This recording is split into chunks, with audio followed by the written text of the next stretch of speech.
Hello दोस्तों, आज हम लोग पढ़ने वाले हैं समास के बारे में और उसको पहचानने का नियम। ध्यान से देखना है वीडियो। समास के 6 भेद होते हैं। पहला नंबर यही भी क्वेश्चन पूछा जाएगा कि समास के कितने भेद होते हैं, तो 6। पहला है अव्ययी भाव समास, अव्ययी भाव समास, तत्पुरुष समास, द्विगु समास, द्वंद्व समास, कर्मधारय समास, बहुव्रीहि समास। सबको अब एकाएक पहचानने के लिए हम देखते हैं। इसमें पहला है अव्ययी भाव समास। इसमें शब्द के शुरू में यथा, प्रति, आ, भ, बे लगा रहता है। जैसे यथाशक्ति, प्रतिक्षण, आजन्म, बेघर आदि। इन सब में देखो आगे लगा हुआ यथा, प्रति, आ, बे, इन सब लगा रहेगा तो हम समझ जाएंगे अव्ययी भाव समास से।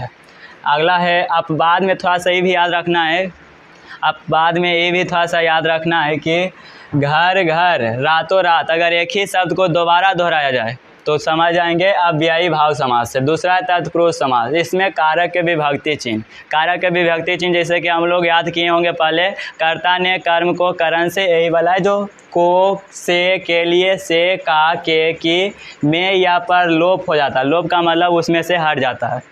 जैसे पहला में है सर्वप्रिय। सर्वप्रिय का मतलब होता है सभी का प्रिय। बाढ़ पीड़ित का मतलब होता है बाढ़ से पीड़ित। युद्ध भूमि, बंधन मुक्त, राजमाता, सिर दर्द, इन सब है तत्पुरुष समास। अगर सब काम विग्रह कर देखें तो युद्ध भूमि का मतलब होता है युद्ध के लिए भूमि, बंधन मुक्त का मतलब होता है बंधन से मुक्त, राजमाता का मतलब राजा की माता, सिर दर्द का मतलब होता है सिर में दर्द। इसमें जो काके की आ रहा है, से आ रहा है, में या पर आ रहा है, उन सब का लोप हो रहा है, तो इसलिए हम इसको समझेंगे तत्पुरुष समास में। अगला है द्विगु समास। द्विगु समास में इसमें संख्या का बोध होता है। संख्या का मतलब हुआ कि नंबर 1, 2, 3, 4 का प्रयोग हुआ। जैसे कि सप्ताह, सप्ताह का मतलब होता है सप्त माने 7, 7 दिनों का समूह। त्रिभुज, भुज का मतलब भुजा, तो 3 भुजाओं का समूह। शताब्दी का मतलब होता है कि 100 अवधि का समूह। अगला है द्वंद्व समास। द्वंद्व समास में इसमें योजक चिन्ह यानी कि माइनस जैसा योजक चिन्ह रहेगा, इसको ध्यान से देख लो, यही है योजक चिन्ह लगा होता है।